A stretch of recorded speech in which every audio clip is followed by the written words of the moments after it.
You're right to go, Sue. Wonderful. Welcome, welcome, welcome everyone to Inspire, Innovate, Ignite Conversations That Count. We are being sponsored tonight by sacredyou.love, a global community for connection, belonging, and empowerment. I'm Sue Rumack, a member of Sacred You, and I'm also host to Sacred You for the tribe called Life Force Activators. I'm host for tonight's conversation as well. So welcome to all who are joining us from wherever you are in the world. And I hope that you'll let us know in comments that you have joined us, that you do have questions, and where you're from. It always helps us to know where people are coming from. And we get very excited about that. Um, our topic tonight is beyond belief, the bizarre versus the predictable. What influences life as we know it? So we're going to ask you tonight to step into a realm where the bizarre and the predictable may collide in an exploration of forces shaping our existence. And we may explore the extraordinary and ignite your imagination. At least that's our hope. It may be unpredictable, challenging, conventional wisdom as our panelists visit quantum reality, cosmic influences, and the unseen threads weaving the tapestry of our world. Our panelists tonight are Beverly Ackhurst and Ange K. Estes. Both will be sharing their stories and their wisdom, and I'm very excited about the people who will be talking with us tonight. I see that we do have a guest, a watcher, a viewer on Zoom, Stephanie Gatros. Welcome, welcome, welcome. Please let us know where you're from in comments, and if you have any questions, pop them into the chat or raise a hand, and we will bring you on camera if you like. Ladies, now it's your turn. And Beverly, I'm going to ask you to tell us a little bit about yourself, where you're from, and what gets you excited about this whole concept of the bizarre versus the predictable. And you're brand new with us. You've never been on one of our panels before, and it would be just wonderful to hear what you have to say about yourself and what gets you excited about this. Absolutely. Thank you so much. And thank you for having me here. I'm Ange Estes. I am from Austin, Texas. I am studying metaphysical sciences while creating a personal development AI that's going to help change humankind. That's what gets me happy is helping community, connection, and positive memories. Oh, I think we're going to have a good conversation tonight with you, Ange, a whole different perspective. And Beverly is an old hand at our conversations, at our panels. And Beverly, unmute yourself and tell everybody a little bit about you. Hi, Sue. Nice to see you again. It's so good to have Angie joining us. Mhm. Ange. Um, Beverly Ackhurst. I'm up here in Vancouver, Canada, over on the West Coast. I have a background in yoga, but I tend to not say it at first to people because the Western idea of yoga is doing a bunch of poses. I am actually living yoga. Yoga is everything that we do. And through that, I'm become a coach and a facilitator in all forms of well-being. The concept of this talk I find quite wonderful because what I want to do is just continue to plant seeds of change through the world. I'm never going to change the world, but I can plant seeds and hope to encourage people to nurture them. And it goes from everything from the earth to our minds to how we breathe, how we move through life. And this conversation, the bizarre, the stuff that actually mean from a word meaning angry, and the predictable, the stuff dicta, what we speak. So it's saying through showing, saying through how we show, the predictable shows up and it says something to us. Just kind of really excites me because I cannot tell you the number of conversations I've had this week where somebody's looked at me when I've been trying to explain something a bit larger and they found that is so bizarre. So the eclipse happened, and I think that's a great starting point. So thanks, Sue. Wonderful. And I'm Sue Rumack. I'm a life coach, a channeler. I do channel a lot and have been channeling for years. I'm an author of channeled books. And this morning, as I was waking up, a little thought popped into my head all about this tonight. And what occurred to me is that while we live in a real world, we go to sleep in a real world, we wake up in a real world, we dream at night. And that dreaming is unpredictable. I'm getting a lot of dings. I'm wondering if you can all can hear that. I'm hoping not. Anyway, good. So I won't worry about them then. So basically, when we think of our life as being predictable, we live it day to day to day to day. And as Beverly said, bizarre moments pop up and coincidences and and that kind of thing. But when we dream, our dreaming takes us to that unpredictable place. And could that be called bizarre? That's a thought I'm going to leave everybody with as we go to our questions for tonight. Okay. Is dreaming bizarre? I know for me at times it really is. Other times it just seems so real.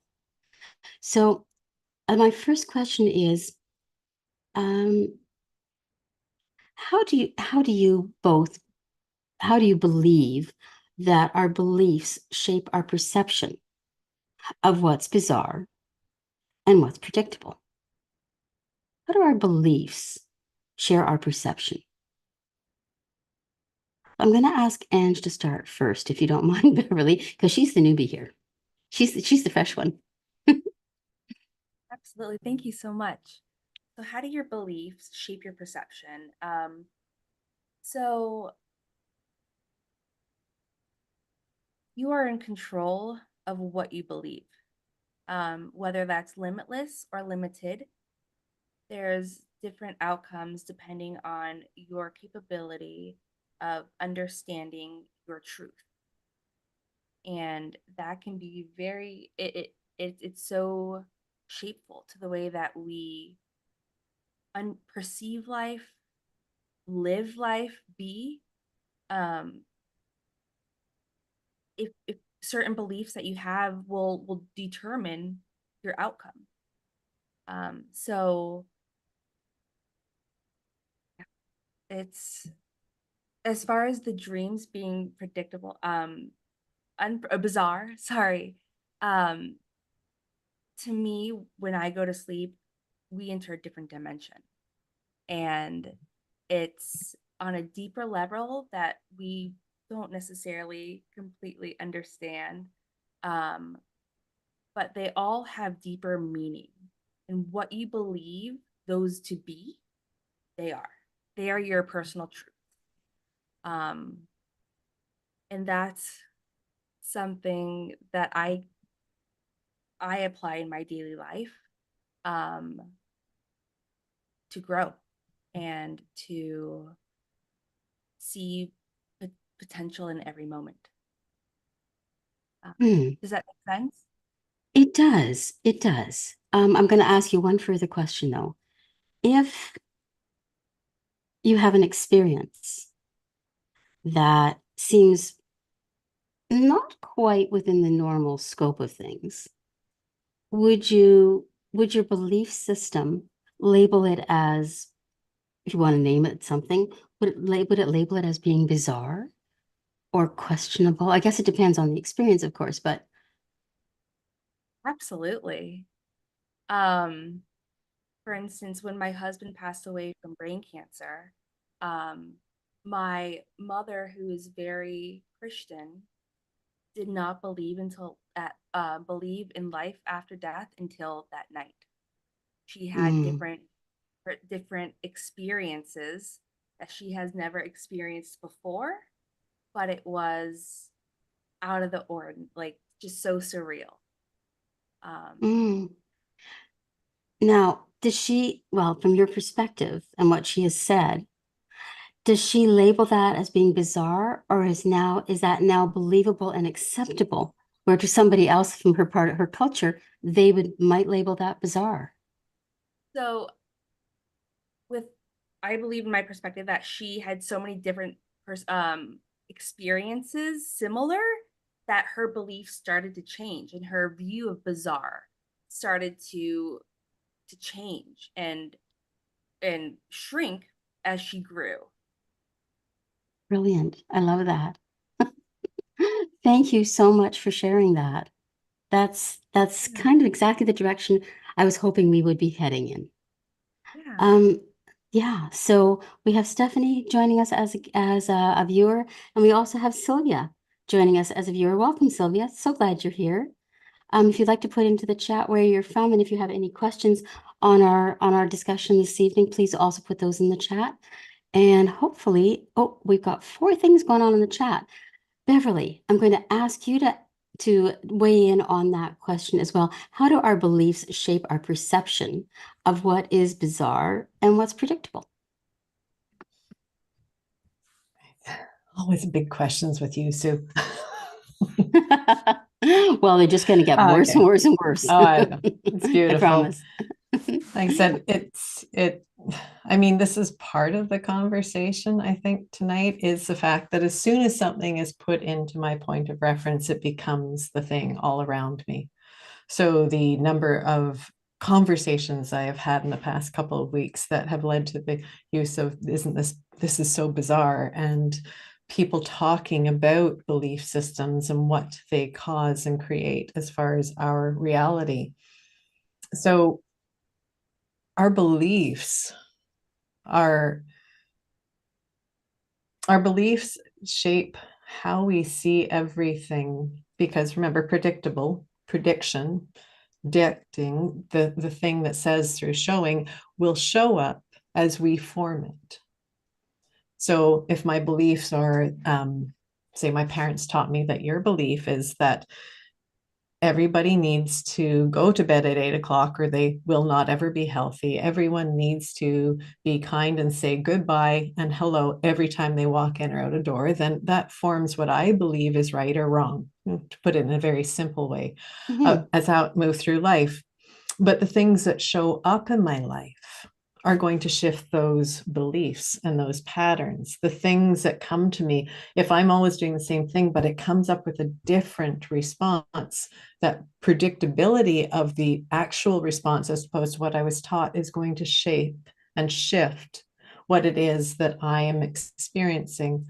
So my beliefs will change with it. And the bizarre, what can seem very strange, can then stop being strange because it becomes the thing that you experience, which is my entire world. As you're talking, like, is something as simple as you talking about losing your partner to brain cancer. Well, this afternoon I sat with a young woman who comes to my class on Thursday, and she was crying at the end. And I said, okay, this is more than the after yoga cry. What's going on for you? And I wrapped my arms around her, and she cried for a while. And she said, I just found out my aunt, who is the other part of my soul, has brain cancer. And here you are sitting in front of me, and somebody could say, well, isn't this bizarre that this is going on? And I say, this is exactly as it needs to be. This could be a dream state. It could be what we term reality, whatever it is, it's what flows around me and flows through me. And there's always a purpose that you have showed up in this moment, that she shared that with me in that moment, that I am where I am talking about what I'm talking about in this moment. So somebody listening can decide right now, is that bizarre? Is that predictable? Or is it both? Or is it both? Well, it's kind of interesting to me that what may start off as bizarre can become very normal and natural and quite predictable.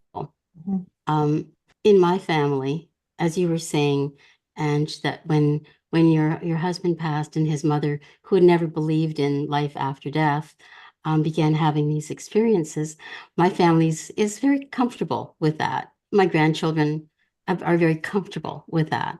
And so as grandparents have passed, they find ways to know when that grandparent is in spirit somewhere around them.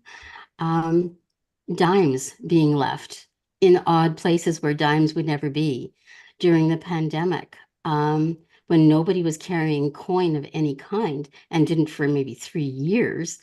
There would be dimes that would show up on the floor. There'd be dimes that would show up in a pocket of a coat that had never had change in it, kind of thing. And so the kids would say, "Oh, Zadie Michael is here, or Zadie Harvey is here," and they acknowledge the presence of a loved one who isn't in this realm with us now, but they're very comfortable with the whole idea. To them, this is not in any way bizarre.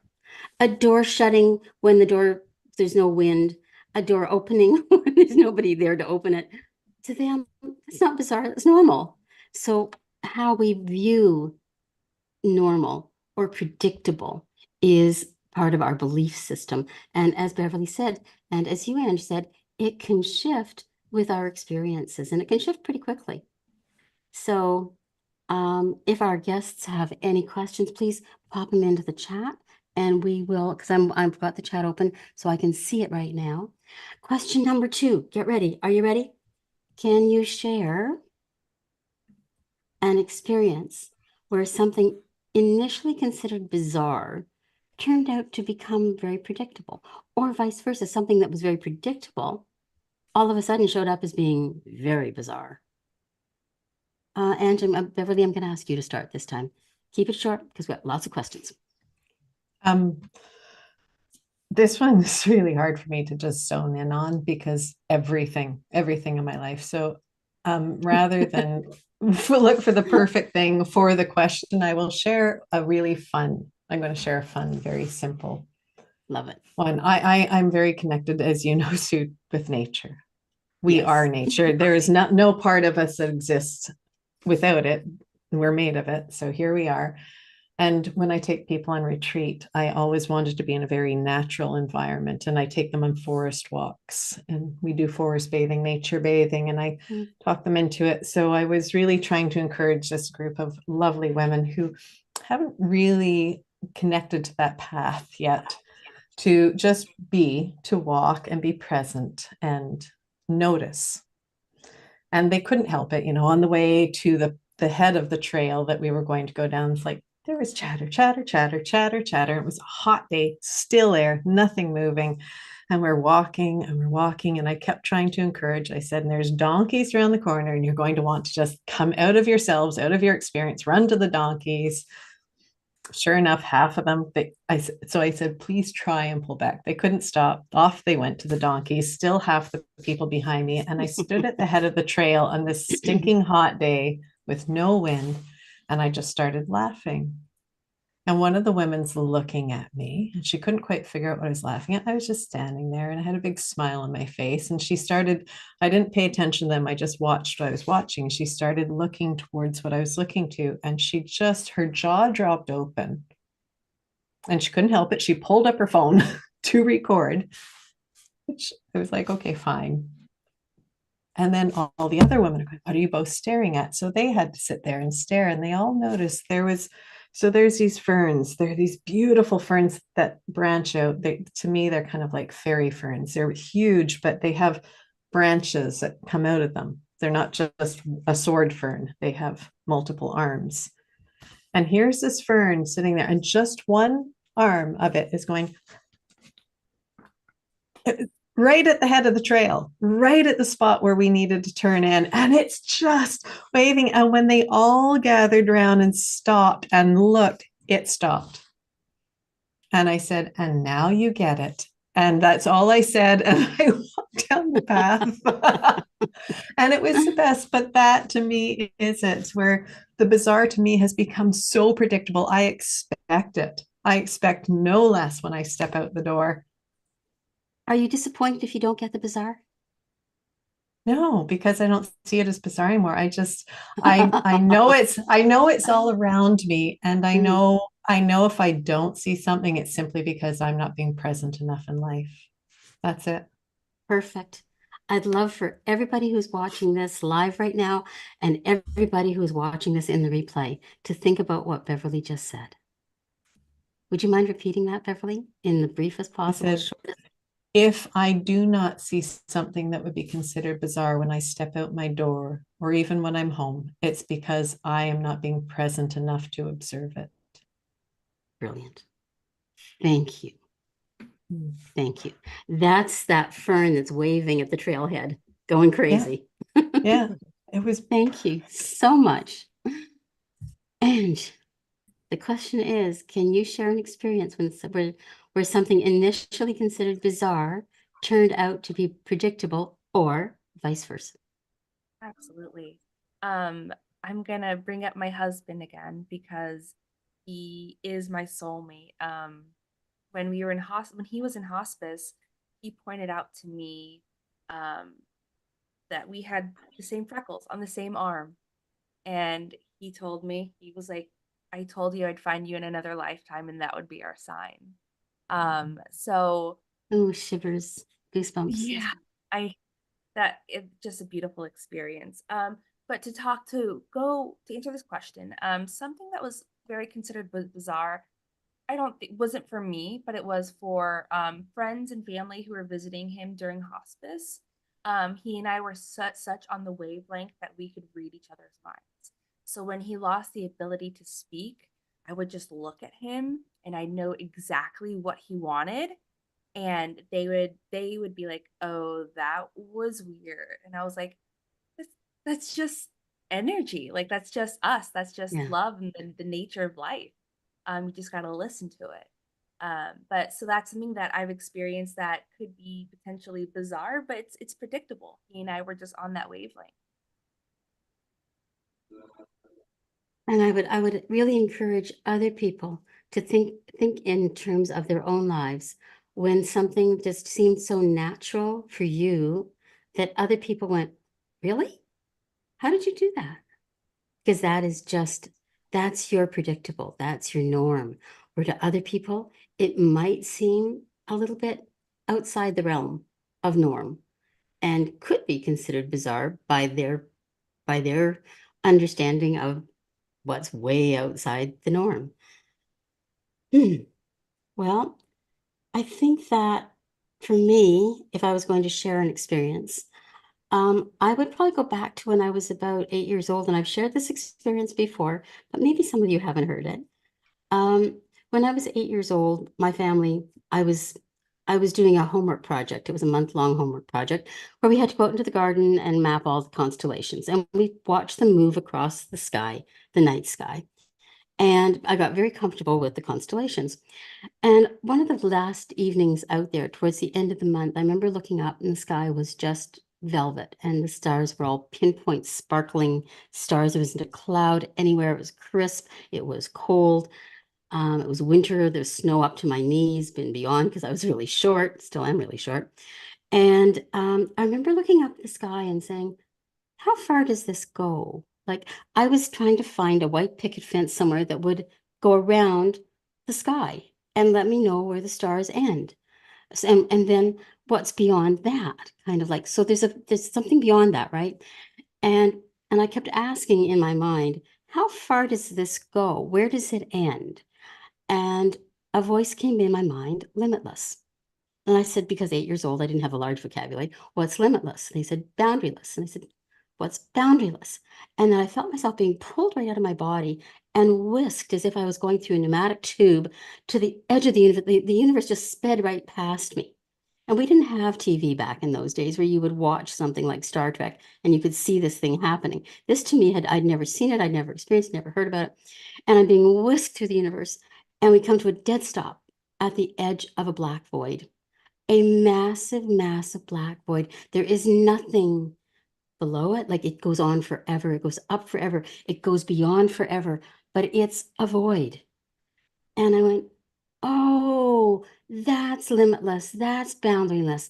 Okay, I get it now. As soon as I said that, I got shifted back and I sped backwards back through the tube. And I saw everything was swishing past me. And I got popped back into my body. And I'm going, and I didn't tell my dad because he was standing right next to me. And because this was to me, I didn't know this was not normal. So that's kind of bizarre, right? Then I asked, but who made it all? And the voice comes back, the one. Well, we weren't a religious family, so I wasn't familiar with that, the one kind of concept. And I said, who's the one? And the voice came back again, the one who made it all. I went, oh, so it's the one that made it all. Okay, so, 8 years old, how smart are you? And then of course, being really precocious, I said, but really, really, where does it end? Where's the fence? And all of a sudden, I felt my whole body start to shake, to vibrate, and it just felt like all kinds of stuff was just being downloaded into me. And then it stopped. And then I looked up at my desk. Okay, I'm done. Let's go and watch The Honeymooners now. And to me, it was so totally normal. What I didn't realize was until years, decades later, was that feeling that I felt everything being downloaded was I was getting all the answers to all the questions I would ask in the future. All I have to do is ask them and wait, and the answer comes. Is that bizarre? For me, Yeah. that whole idea became predictable. It was, to me, it was normal that I would have this communication with, who knows? I don't know. But they didn't hurt me. I felt completely safe. I felt cared for and loved, and I felt normal. To me, having those kinds of experiences became predictable. Had I told anybody about it, they would have thought it was more than a little bit bizarre. So I think I heard Sylvie say that it wasn't bizarre at all. Is that right, Sylvie? No, no, it wasn't bizarre at all. It's normal. It's normal, exactly. It's Thank you normal. for thank you for speaking up. It just lets us Yeah. know that we're in a very live, interactive conversation here. Okay, so It's let's nice go to on. know all of you are open. Oh, very. I love that. I love it. Thank you. We're going to ask, if we have some time, we're going to ask you some questions too, okay? But right this minute, I want to continue on and keep pulling stuff out of our wonderful panelists. So now we know that if you're open to an experience as bizarre or as predictable, it will become as predictable or as bizarre as we allow it to become. All we have to do is allow it. And that, as Ange said, once you're on a wavelength with somebody, you have that special connection. It doesn't matter how you communicate across, no matter across veils, across dimensions. It's normal, because that's how you've chosen to create that thread, that through the tapestry of the life that you're sharing with that person. So question number 3 becomes, how do societal norms and cultural influences impact our understanding of the bizarre and the predictable? And we can go back through different eras as well. We can go back to 100 years ago. We can go back to the 1920s. We can go back to the 1950s. We can go back to the 1750s, depending on your knowledge of time and societal norms. Perhaps we can get kind of like a telescopic perspective of what people consider to be bizarre and what people consider to be predictable, and then somehow apply it to where we are now. And I'm going to ask you to start with that one. Reading this question, the first thing that came to mind to me was the Salem witch trials. Ooh. Right? Mm-hmm. The times then of what was accepted through society have completely changed based on deeper knowledge, deeper education, and more open thought, although we have a long way to go. But societal norms and cultural influences impact our understanding of what's bizarre and predictable by shaping our mentality of understanding what's acceptable. And if those don't measure up to societal norms, there's the labels, and then have other norms going with those labels. So by expanding acceptance and understanding, we've come a long way from those days. For instance, the eclipse that just happened a few days ago. I was reading on Harvard Business Review how in the old days they would think that witches were doing that and it would throw off the economy. And how far we've come from there is incredible. So by education and setting acceptance boundaries through different norms and cultures, we evolve and grow and continue to go on that path. Brilliant. Originally, if you look at, like you said, the Salem witch trials had that whole perspective around what was bizarre, what was scary, what was against God. and all of that. And if we move forward to the early 1900s, it was so normal. It was almost like not a parlor trick, but it was a social thing to hold seances and to bring in psychics and mediums to tell the futures. Even the Prime Minister of Canada, William Lyon Mackenzie, was well known for his predilection for seances and having psychics tell futures and try to connect with his dead mother, to bring, because he loved his mother. And that was like Canada's top politician. It was a well-known thing. Back then, it was not considered bizarre. But if you moved into the 1920s, 1930s, 1940s, you got to the 1940s, that had become weird and bizarre. And now again, it's on the rise that the bizarre is normal and natural. So I think it just comes in waves. And it depends on your culture too. Yeah. Beverly, how about, oh, I'm sorry, Andrew, you done?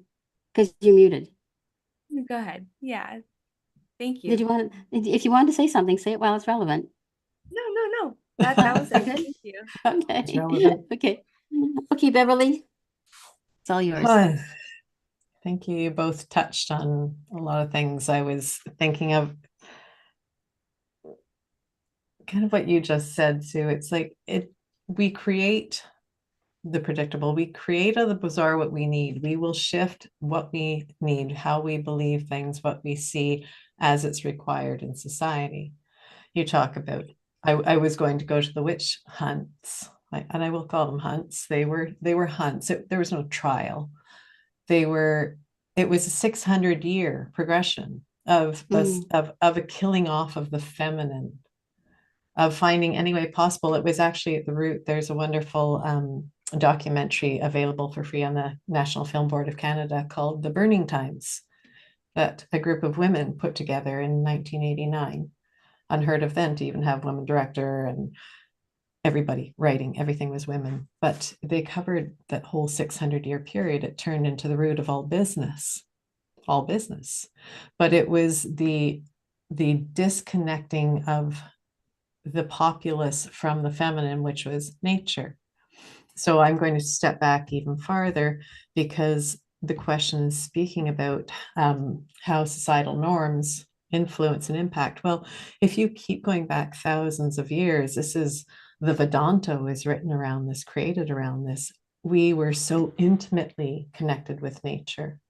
But you can look at these societies where they were so involved in nature. The eclipse was a thing that was spiritual, where then now it became, the witches were blamed for it. Then it's become a source of what's called entertainment value. So it keeps switching its thing, but it was meant as a reminder. There was an entire spirituality built around the movement of planets. And that spirituality was not bizarre. It was that knowing that we have a blueprint created of them, and that everything that happens with those planets and the moon and the sun is a deep reflection of our being, because we are simply created of all that. Even that childhood experience you had of seeing the edge of this empty blackness, well, in quantum physics, that is the black hole from which all particle matter gets drawn from, and then informs and forms itself into these patterns that are us. So you keep going back. What we look at as the time where people were rather bizarre, praying to this, praying to that, maybe that was the predictable, and that was the much more sane version of remembering everything that we are part of, so that you moved within a system and a network that mimicked and matched the flow of everything around us, so that it continued. And then you get up further and further in history to that point where it's like, how do you control something? You sever the connection to nature, which is the feminine. and you shift it to the masculine, I'm not saying men, women, but the masculine framework, the sun. So we work 9 to 5. It has now become predictable. It would have been bizarre in any other time to just work 9 to 5, Monday to Friday, but we now look at that as predictable. And anybody saying, no, no, no, I go when the planets say, when my moon cycle is working in this way, I will work. And otherwise, I'll sit and be very quiet. The solar eclipse was on a Monday. What did I do? I didn't go to work. I sat and I chanted a mantra for 108 names of the sun for 2 hours. And others would say that's a really bizarre way to spend your Monday morning. To me, that was a very predictable way. So we flow in and out, and then we recreate all these things constantly to fit the framework of what we want to see, our belief system. I would even say we're still having witch trials. They've just changed shape and form. It's like it's a very similar thing. What is it that we don't want so that we can control something else? Okay, let's call it something so that we can treat that as bizarre, and we can do what we want. So it's a dance. It's a dance and a dance. It really is, and it's a shifting dance. So it almost feels as if what is acceptable is considered to be predictable, and what is not acceptable is considered to be bizarre. And it depends on the culture that you're in that makes it predictable or bizarre in that way. Yeah. Interesting. Yeah. I'm seeing a nodding of heads here. I think we're in consensus. Yeah, and I agree with you. And I think that what in my city, certain things would be considered to be predictable and normal. If we were to do the same thing in another city, it would be considered to be bizarre. I've got a brilliant one for you, okay? And it's so simple. My nephew married a Russian woman, and her family couldn't come from Moscow for the wedding. So on their honeymoon, they went to Russia, they went to Moscow, and he didn't speak Russian. And they traveled and they traveled and they traveled. Now, my nephew is the loveliest, sweetest, most kind man in the entire world. He smiles at everybody, so he says hello to everybody. He doesn't have a filter that way. And apparently in Russia, it's not really acceptable to smile at strangers or to say hello to strangers. And so she was off visiting her relatives. He was doing a little bit of sightseeing on his own. And he was wandering around smiling at the natives kind of thing, saying, hi, have a nice day. It's a Canadian guy. And somebody reported him and he was arrested. He was put in jail for being too friendly. And he was considered to be crazy and bizarre. She had to go to the police station and bail him out and explain that her husband was Canadian and that he was crazy. And that he was a little bit insane, and that they had to, they could drop the charges because he was harmless. It's just his way. And he learned that in Moscow, it was considered to be bizarre and jailable to be too friendly. Run. It's a family story. And he still is a lovely, kind, sweet man. He travels all over the world for his work. And Moscow was the only place that he was ever jailed for being too friendly. Wow. Isn't that wonderful? Okay. The last question, and I guess Sophia was right. We did get to our 5 questions. How can embracing the bizarre or the unpredictable... Am I missing a question? I'm asking number 5. Did I miss number 4? We're going to number 4? Okay, let's go to number 4. Okay, unpredictable. Are there certain life events or phenomena that are universally perceived at this moment as bizarre or predictable, regardless of cultural background, that you can think of? Universally bizarre, universally predictable. I've got, I think, an answer for that. Go ahead, give us one. If there's an answer to a question like that. Life events, I mean, the eclipse could be one or the other, depending where you are in the world, but I'm going to go into the more minutia of life. This is why I get giddy about us. So if you were to draw a vial of blood from you and give it to a friend who is flying to England, they could take that vial of blood, put it in a petri dish or put it under a microscope, and you now have a headache, let's say, and you're thinking, I should take an aspirin for my headache. And you take that aspirin. And once you take that aspirin, when it hits your bloodstream, they can be viewing a drop of your blood. And that aspirin that you just took will have the exact same effect on that blood that is sitting, your blood, in England. Yeah. And Yeah. that's science. That is science. That is science. It's been Okay. done. And there's so Now- many other things too. Two heart cells from two different bodies put in a petri dish together will start beating at the exact same rhythm once they come together. It's like, Now you see that is predictable and it's bizarre according to our way of thinking because we are Yeah. non-scientists. And Ooh, it doesn't matter who you are or what you are. You cannot look at that and not go, oh, right, we are incredible.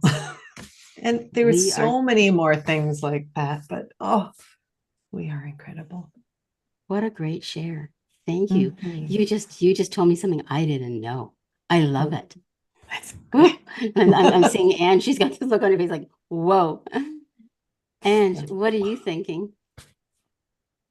Don't have an impressive answer like that.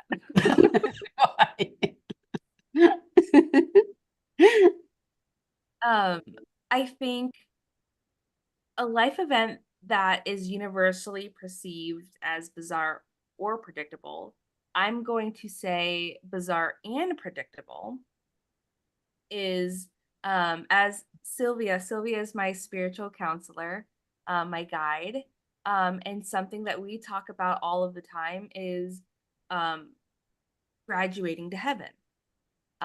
It's predictable because it happens to everybody for this human experience.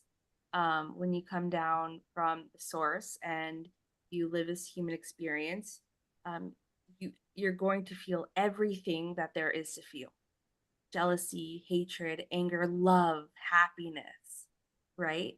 But for me, graduating to heaven, or passing away, it's predictable, but it's bizarre because as many times as we do experiments or trying to figure out what happens afterwards, we'll never know. And that's bizarre. So the action of leaving this human experience is predictable. But what happens next is quite frankly bizarre, right? So Great. not Great as example.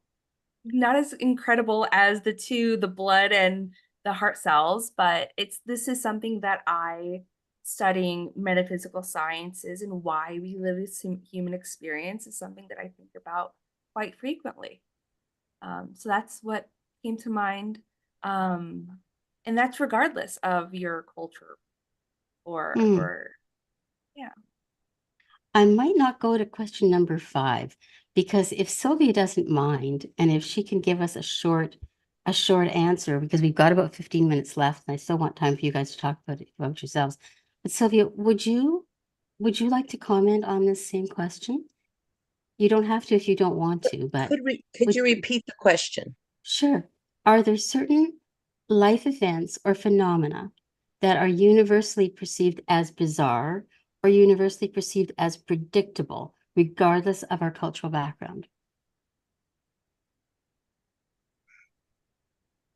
I just think everything is bizarre and predictable at the same time.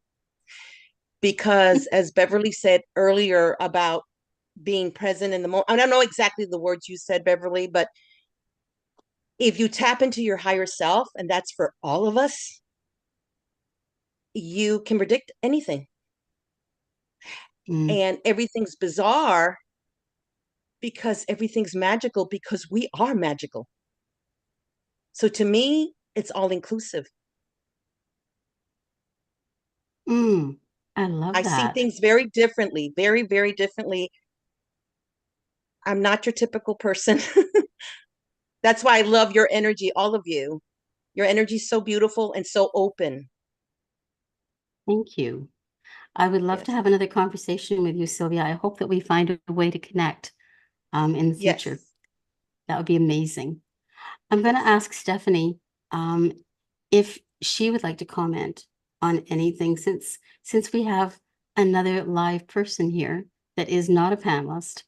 I'd be curious to see how our conversation has changed maybe some of your thoughts in any way. You don't have to answer if you don't want to. You don't have to come on screen. You don't have to unmute.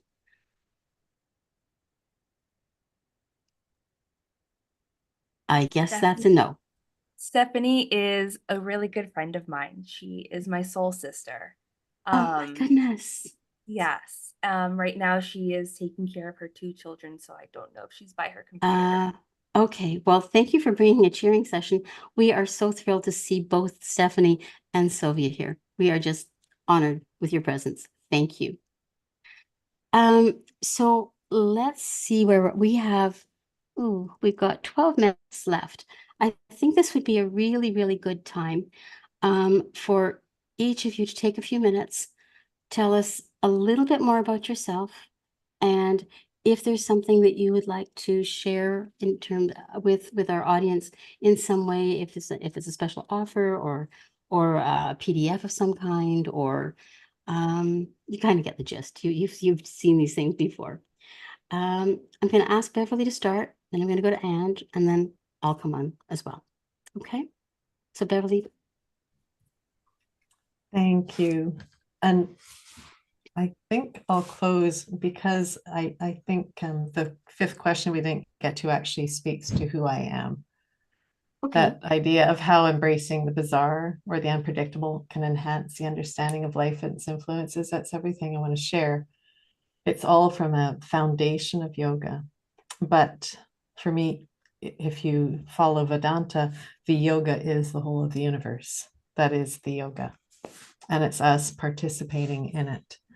And I look around me and I see so much dis-ease that isn't necessarily us, but we have all of us been very disconnected from what we are to be. So my being, my purpose of life is to allow people to see the bizarre and understand it's not, that it's the Mm, whole of the universe re-inviting them back to themselves, back home, back into a place of being, so that whatever comes, whether it be death or anything else, death happens to all of us. And we've turned it into a very scary and dark place, but I want them to understand death so that they will live and truly embrace life rather than hiding under all the things that take them away from life. So for anyone listening, that is my purpose of being. That is what I coach and what I facilitate. And it's through the physical form, the energetic form, the mental form, the causal body, the bliss body. It's all levels. Everyone has their own doorway in. Everyone has their very unique being. And everything outside of us is geared towards making us these homogenous forests of humans, straight line, farmed tree, us. And I want to see some beautiful wild forest of humanity again, with undergrowth, overgrowth, messiness, places that are too thick to move, and other places that are so open and expansive we are in awe and stupefied by it. Anybody has tired of accepting that they're less than what they are, I'm happy to share time with. My offering is always for anyone who comes from Sacred You. If they put that in, they can go straight to my website, Ritam of Your Life. Ritam are the rhythms of nature that govern everything in the universe. So ritamofyourlife.com. You can sign up for a 20-minute session, but anyone that tells me they they found me through Sacred You. 40 minutes of my time. And we can figure out, I'm not there to sell anything. If you want to work with me, absolutely pay me money. But I would rather help point you in the direction of what might serve you in life than not. And that's me. So it's Rhythm of Your Life. We're on Facebook. It's Beverly Ackerst. And that's where I be. And all that information is going to be put into the comments below our video when it posts onto Facebook. So, and all of your information, all your contact information that you provided to Sacred You will be there. So thank you. You know, Beverly, I honestly, I've heard you talk about yourself so many times on so many different panels. And I honestly think that this one is absolutely beautiful. It is so you without any pretension, without any agenda. And not that you've ever had an agenda or pretension. It just, this is you. And perhaps this conversation about the bizarre and the predictable just totally broke that out. And I'm so thrilled to see it. Thank you. I have to say thank you. And I'm going to one really quick share because I follow Vedic astrology. My Vedanta teacher is also a Jyotish, which is a Vedic astrologer. And he finally actually really looked at my chart one day. I said, look, because his wife had put in the wrong city. And I said, that is not me. That is not me. That is not me. And then realized she had the wrong city and put it in. And he was looking at it. He goes, oh. And I said, yeah, exactly. He said, oh, and this is a man who's been doing this 50 years. And he just looked at me and said, so basically you're just weird. So here I am in the talk of bizarre in my element. So hello, bizarre. Yeah, I get it totally, completely. Thank you so much for that share. That's brilliant. And please tell us a lot more about yourself and if there's anything special you'd like to share with our viewers. Absolutely. First, being called weird is an honor. It's a privilege. Mhm. So yes, I love that for you. Again, I'm studying metaphysical sciences, going to study quantum physics after this. I'm creating an AI platform that helps bond connections between people to help form experiences, memories, to help relationships. I was inspired by my sweetheart, who was very much different from me. He's so much of an extrovert, and I was an introvert. I would love to be on my computer creating, but he pulled me out of my comfort zone, and he did it in a soft, respectful, loving way. So I'm creating Comfort Zen, that challenges people to go outside of their comfort zone mindfully. So everybody who is watching and participating, when you go to beingcomfortzen.com, you will receive 30 minutes complimentary life coaching. And I also offer fractional experience strategies. So if you need help building your business or in any way, shape, or form, I love to help. I am the right service, the right cross of service that's in my natal chart. So I'm here to help the community, the world. And I'm so grateful to be connected with all of you. And I'm looking forward to building this relationship with everybody who's watching and these beautiful panelists and guests. Thank you so much. I think we feel that. And I'm hoping that our viewers will contact both Beverly and Ange, because I think each one of these brilliant, beautiful women have something so deep and so perfect to offer you. If they speak to you, definitely do not hesitate to click on their links and go find them. I'm Sue Rumack. I've spent my life being weird and being bizarre, but hiding it for most of it. And I probably stopped hiding the weird when I hit about 60 years old. So I have been now out in the world as my true woo and my true weird for almost 15 years. I'm going to be 75 this summer. So I'm a life coach. I'm a licensed life coach. I've been life coach for 18 years. And I started off being very normal, very general, very according to the rules and everything, even though inside I was screaming to get out. And over the years that my practice has changed and changed and changed. So that at this point, while I am an intuitive life coach, I'm also a trained life coach with all those decades of experience. My area of expertise right now is overwhelm, calming the overwhelm. And that for most people is going into their bazaar to show them how it is predictable and very normal for them, giving them the quantum tools, the brain science, the somatics that help them manage their energetic field and at the same time deal with their life issues.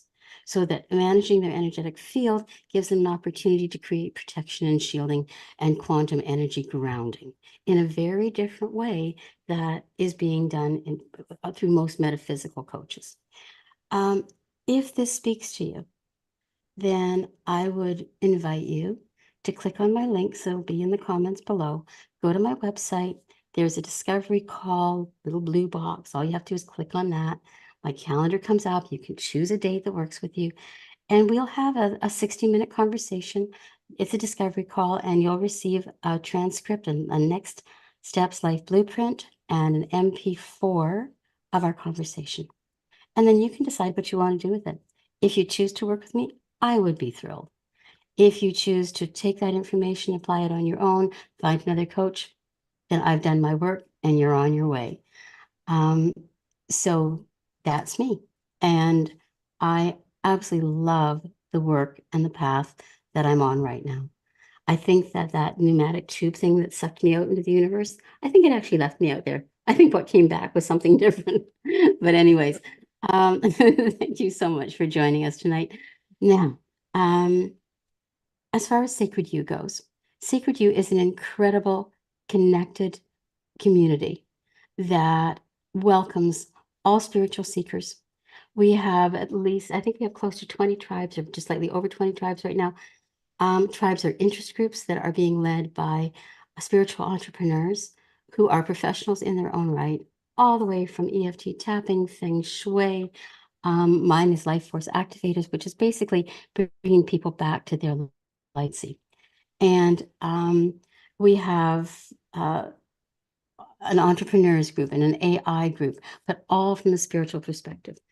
And it just goes, the list goes on and on and on. So if you found value, curiosity, if we opened up something for you tonight and you're not yet a member of Sacred You, I encourage you to click on sacredyou.love, put that into your browser and hit go, sacredyou.love, not com, but love.